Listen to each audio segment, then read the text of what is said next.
Hi, welcome to Stock to Track series. Today we are going to talk about the barcoding.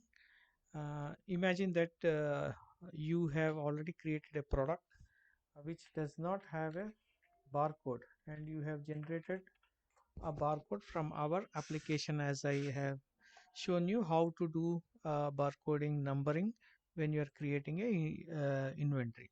So this is, you have to generate a barcode number, or if you already have a barcode number for a given product, you can add it here.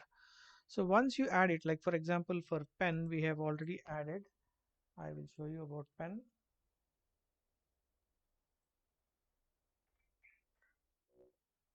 So pen, we see that the barcode number is 50044.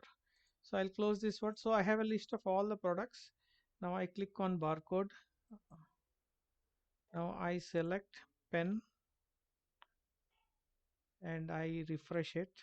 So I have certain type of barcodes getting generated here. So I will take any template. For example, I have some templates. Okay, some clothing template or something like that. Here I can see pen. You can see the barcode number 50044. So this is the barcode which is getting generated. Now you can slice and dice the size of the barcode based on your barcode printer. So here you can define the width, you can define the height. So if it is double cross sticker, like I have here something like XYZ, I already have, and I want to print two copies. Okay, and I just say refresh. So you can see that there are two cross labels printing. So if your barcode printer is 3" or 4", based on that you can change the width. So I have given here as 100 or 110 if it is a 4" printer. So for any change here, make sure that the template is saved. Okay, so then it gets reflected, and the height of the label is say 38 or maybe sometimes 50. Most people prefer 50, so you can do that. So if you have 25 height, so you can again say 25. Now this is about the sizes dimensions. Likewise, you have some parameters like the vertical gap, x margin, y margin. So vertical gap comes into picture if you want to give the distance between item and size and MRP as 2. So you can see some gap. So if you give it as 5, okay, now I save the template. You can see the gap widens. So I hope you have understood what is vertical gap. I'll give it only 1. Okay, now you can see it is aligned well. Now that is about the die. Now if it is a single label, I always select single label and say most probably it is a 3" printer. So I say okay, so this is a 3" printer, 25 height, vertical gap, etc., etc., with a single one. So that's how you print. Now if you want to change the contents, we have the column company name, product name, MRP, etc. Okay, I'll just little bit widen the height.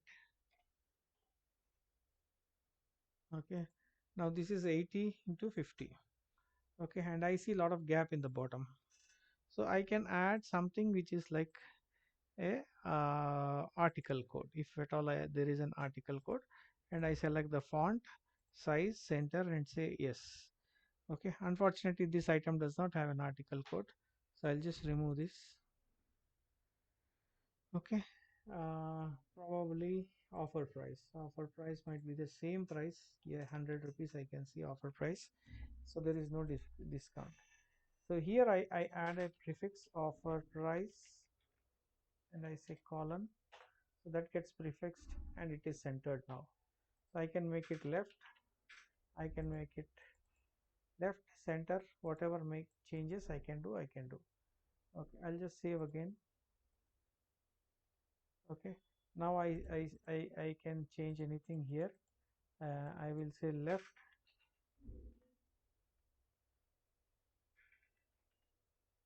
Okay, and I will say save. So you can see this offer price goes to the left. So likewise, you can design your own barcode, whatever size you want and whatever content you want. All the content variables, so the properties of all the products are available here.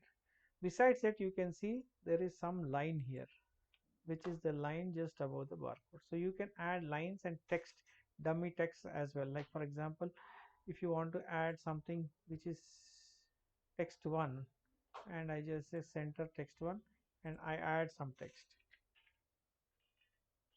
Okay, so you can see some text has coming.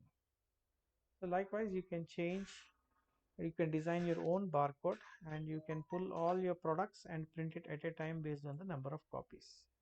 There's other provision, like if you select, if you have put all the purchase entries, you just need to select the supplier and you can check what is the invoice you got and just load it.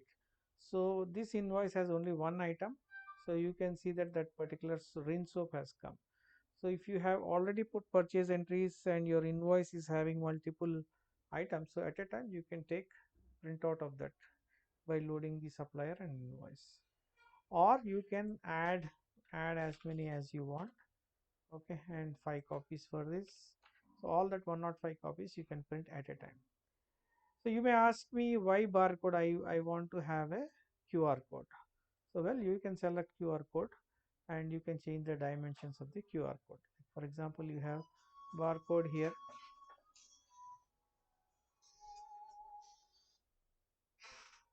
and I change the size to 50. Okay, so or maybe 100.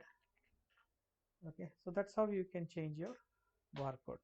So I hope you have understood what how to generate a barcode and how to actually design your label, uh, check this, change the sizes, and then print. So that's how this whole barcode scheme works. Thanks for listening, and we'll wait and watch for the another video. Thank you for listening to me.